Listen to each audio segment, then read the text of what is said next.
It was 3:42 a.m. when my living room camera blinked. Not glitched.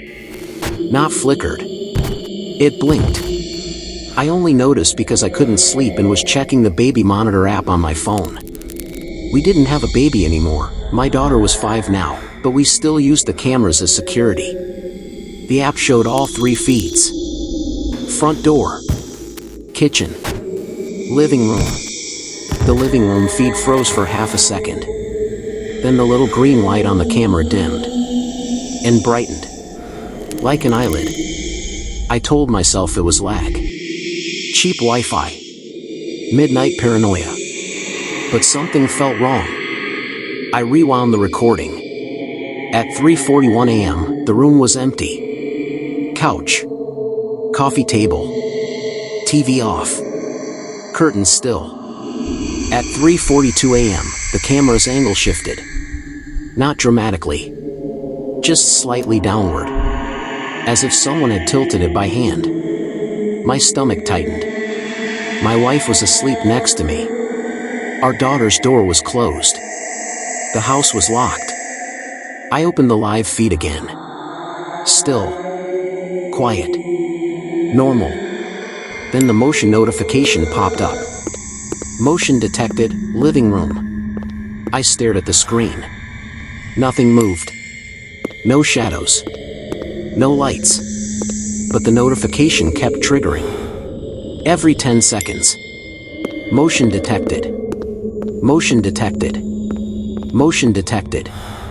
I slowly got out of bed. The hallway felt colder than usual.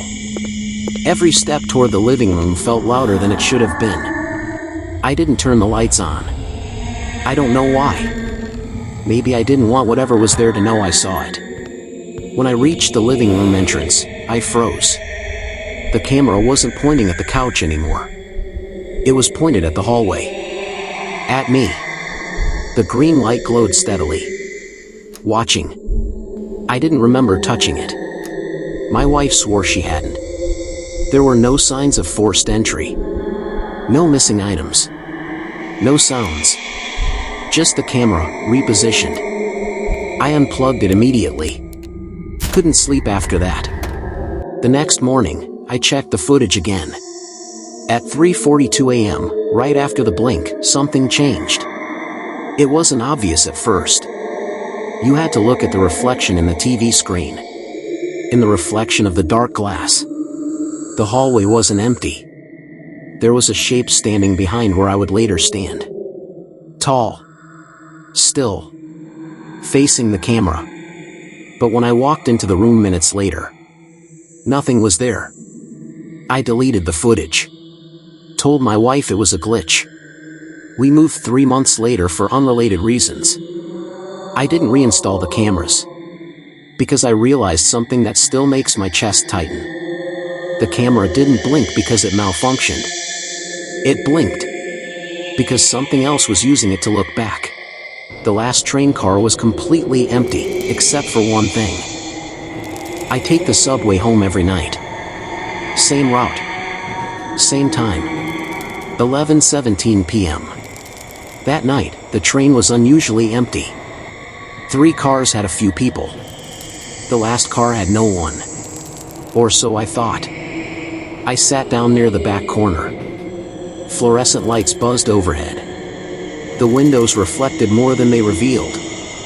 Halfway through the ride, I noticed something strange. The map display above the door wasn't updating. We had passed 2 stops, but the display still showed the previous station. I checked my phone's GPS. We were moving. But the train felt slower. Quieter. Too quiet. Then I heard it. A soft scraping sound. Metal on metal. Behind me. I turned around. Nothing. Just empty seats stretching toward the other end. But one seat was down. Folded open. I was certain it had been folded up before. I stared at it for too long. Trying to remember. Had I imagined it? The train lights flickered once. When they came back on, someone was sitting in that seat. I didn't see them enter. I didn't hear footsteps. They were just there. Head down. Hands folded. Wearing dark clothes. No face visible. I told myself someone must have moved between cars. Maybe I wasn't paying attention. The next station announcement didn't play. The train didn't slow down. We passed the platform without stopping. I stood up. Walked toward the connecting door. Locked. That's when I realized something worse. There was no door to the next car. Just a metal wall. Where the exit should have been.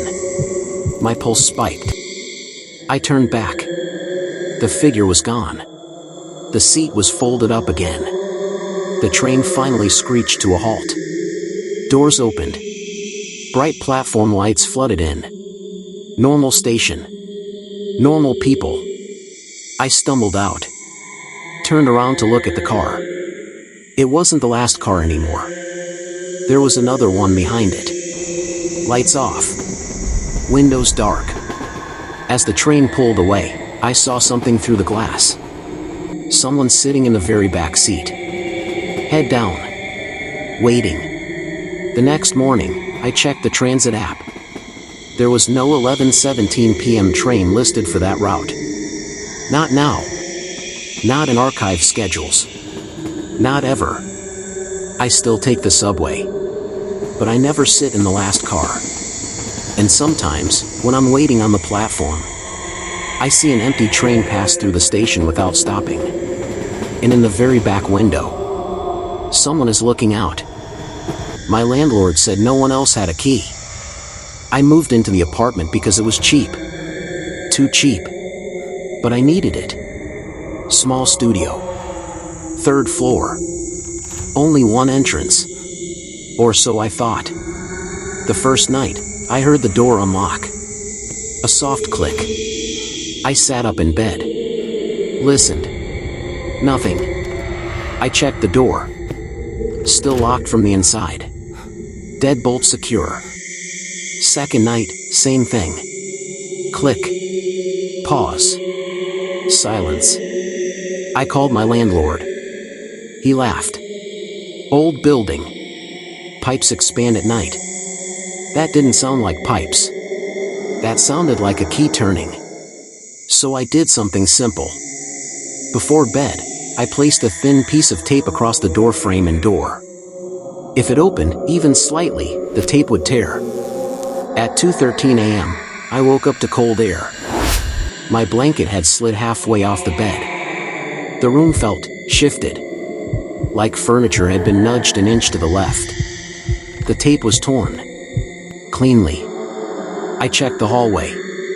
Empty. I checked the windows. Locked. I installed a small motion camera facing the door. The next morning, I reviewed the footage. 2:13 a.m. The doorknob slowly turned. The door opened about 3 inches. Stopped. No one entered. It stayed open for exactly 1 minute. Then slowly closed. But here's what froze me. When the door opened, the camera picked up movement inside the apartment. Behind me. While I was asleep. The footage showed my closet door opening slightly. From the inside. I never opened that closet. It was too small to store anything useful.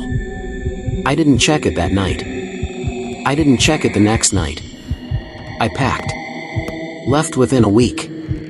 When I handed the keys back, I asked the landlord one last question. Has anyone ever complained about that unit? He hesitated. Then said something I'll never forget. People don't usually stay more than a month. I live somewhere else now. Safer. Newer. No strange noises. No broken tape. But sometimes, I wake up at exactly 2:13 a.m. And I swear I hear a closet door gently closing. Inside my room. Subscribe for more chilling tales.